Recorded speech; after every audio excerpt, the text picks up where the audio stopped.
La Guerra Fría al rojo vivo. Fin de la Guerra de Vietnam el 30 de abril de 1975.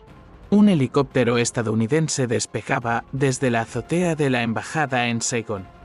Era la imagen final de una guerra que había devastado a Vietnam durante más de 20 años.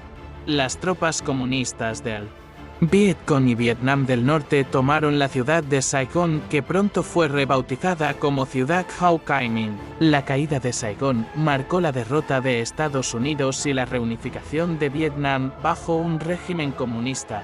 Las consecuencias fueron inmediatas. Cientos de miles de personas huyeron en lo que se conocería como el éxodo de los Boat People, mientras que Estados Unidos enfrentaba una profunda crisis de confianza interna.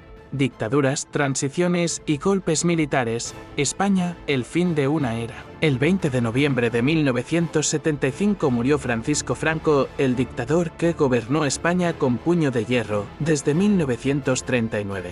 Con su muerte, España comenzó su transición hacia la democracia. Juan Carlos I fue proclamado rey, pero contra todas las expectativas de los franquistas más duros. Inició un lento pero firme proceso de apertura política. Fue el inicio del fin del franquismo. Argentina y la antesala del infierno. En Argentina, Isabel Perón enfrentaba una creciente inestabilidad social y política.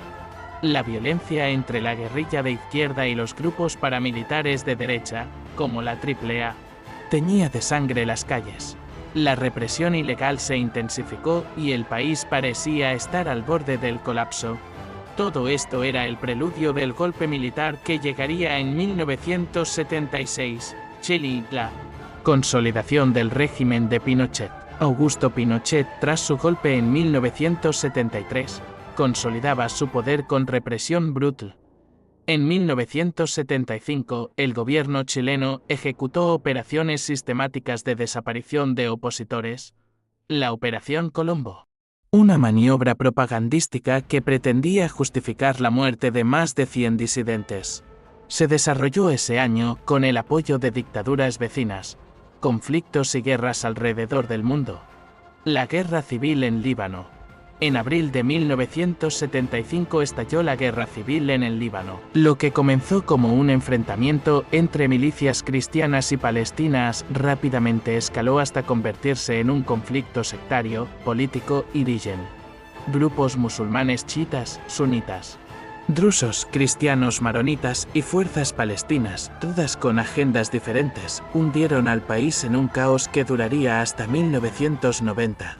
Camboya, la llegada de los Khmeres rojos. En abril de 1975, al mismo tiempo que Saigon caía, el movimiento comunista de los Khmeres rojos tomaba Phnom Penh. Su líder, Pol Pot, instauró uno de los regímenes más brutales de la historia moderna. En pocos años, cerca de 2 millones de personas morirían en el genocidio camboyano, víctimas del hambre, trabajos forzados y ejecuciones masivas. Indonesia y la invasión de Timor Oriental. En diciembre de 1975, Indonesia invadió Timor Oriental tras su declaración de independencia de Portugal.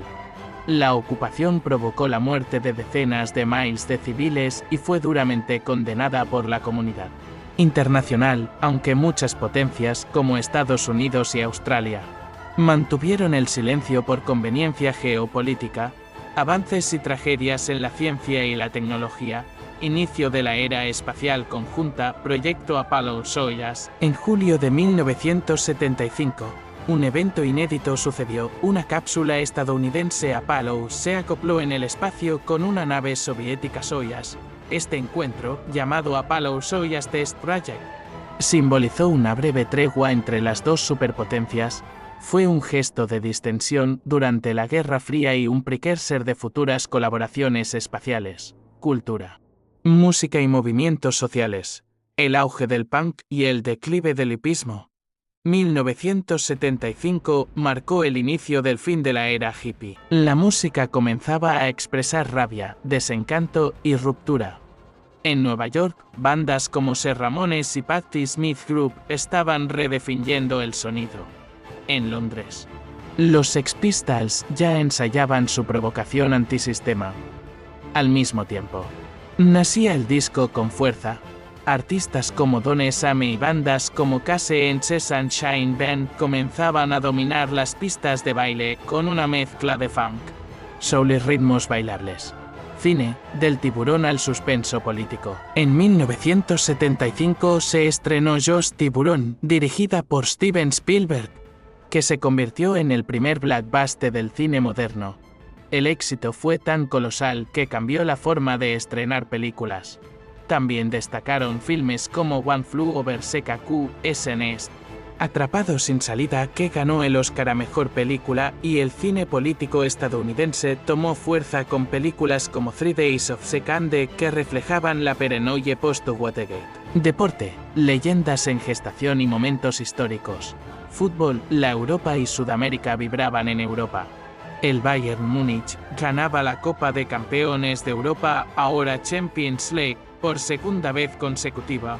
El equipo liderado por Franz Beckenbauer y Gerd Müller dominaba el continente, en América del Sur. Independiente de Avellaneda se consagraba campeón de la Copa Libertadores, consolidando su leyenda como rey de copas. Boxeo, Muhammad Ali recupera la corona. El 1 de octubre de 1975 se celebró una de las peleas más legendarias de la historia, el Trilla in Manila. Muhammad Ali se enfrentó por tercera vez a Joe Frazier. Fue una batalla física y psicológica brutal, y Ali finalmente venció por abandono técnico. Él mismo dijo: fue lo más cerca que he estado de la muerte, nace un futuro campeón.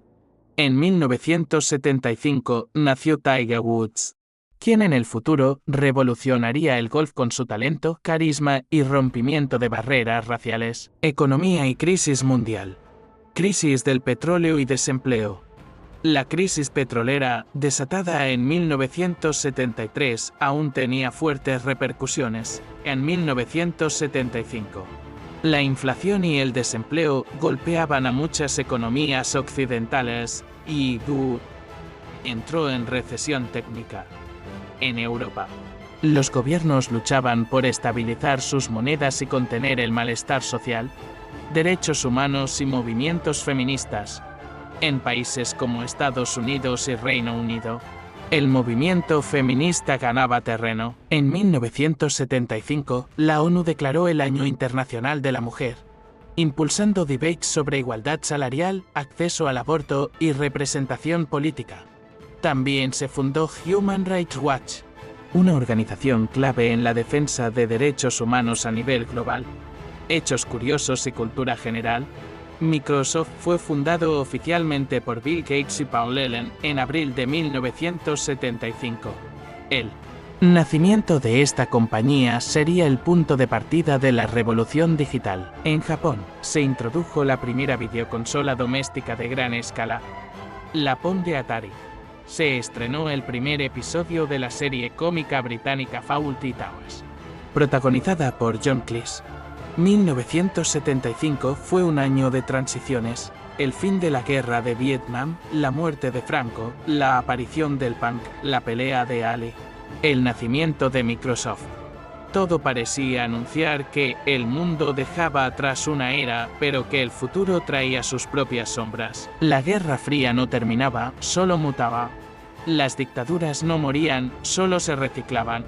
Las utopías del 68 se desmoronaban y surgía una generación más escéptica, más directa. Ahora te detallo este extra para ti joven que tal vez no lo recuerdas. A inicios de los años 70, las computadoras eran aparatos grandes, caros y reservados para científicos o militares.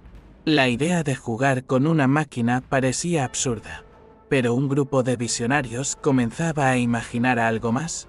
Algo interactivo.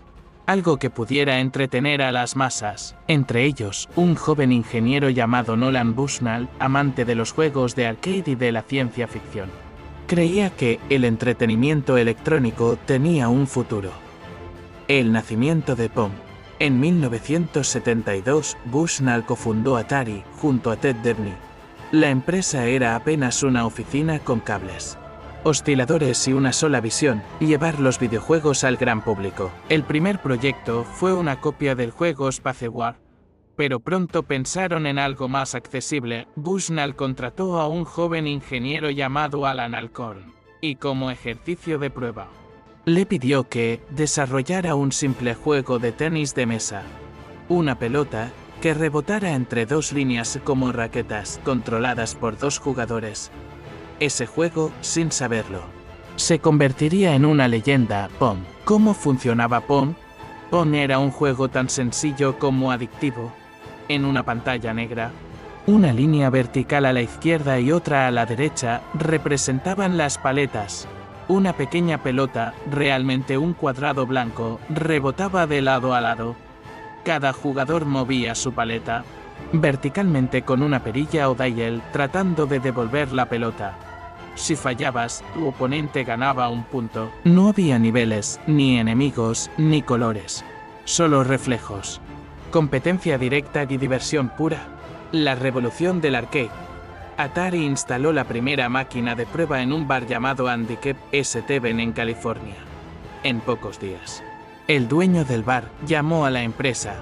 La máquina se había descompuesto. Cuando fueron a revisarla, encontraron que la caja de monedas estaba tan llena que había provocado un cortocircuito. Pong no era solo un juego, era un fenómeno. Rápidamente, Atari comenzó a fabricar máquinas de Pong en masa. En cuestión de meses, el juego estaba en bares, boleras, centros recreativos de todo Estados Unidos. Para 1975. Ya era un icono cultural. Pong llega a los hogares. Ese mismo año, en 1975, Atari dio un salto aún más grande. Lanzó Pong para el hogar, una pequeña consola que se conectaba al televisor con dos diales incorporados. ¿Permitía jugar en la sala de estar? Fue comercializado a través de Sears, la famosa cadena de tiendas estadounidense, y se agotó durante la temporada navideña. Miles de familias se reunían frente al televisor no para ver noticias, sino para competir en un juego electrónico. Ese momento marcó el nacimiento de la industria del videojuego doméstico, el legado de Pong. Pong no fue el primer videojuego, pero fue el primero en triunfar comercialmente. Abrió la puerta a toda una industria de entretenimiento. Sin Pong, no habría habido Pac-Man, ni Super Mario, ni Fortnite. Inspiró miles de clones. Creó un nuevo mercado y cambió la percepción sobre lo que una computadora podía hacer. Entretener. El nombre Atari se volvió legendario, y Nolan Bushnell, su creador, fue bautizado como el padre de los videojuegos. Conclusión narrativa. Lo extraordinario de Pong es su sencillez. En una época en que el mundo parecía complicado y convulso, Pong ofrecía algo puro: dos jugadores, una pelota, una competencia limpia. No tenía gráficos espectaculares ni efectos de sonido impactantes, pero sí tenía algo que cambió el mundo: interactividad. Así, en 1975, con una caja de plástico, un par de diales y una pantalla negra, comenzó una nueva era, la era de los videojuegos. Fue un año en que la historia giró con fuerza. Y el eco de sus decisiones sigue resonando hasta nuestros días. Si te ha gustado el contenido que acabas de ver, no olvides darle like al video. Y si aún no lo has hecho, te invito a que te suscribas al canal. Así no te perderás ninguno de los videos que publico cada semana. Solo tienes que hacer clic en ese botón rojo de suscripción que está justo debajo del video y activar la campanita para recibir notificaciones. Nos vemos en el próximo video. Cuídate mucho y gracias por ser parte de esta increíble comunidad.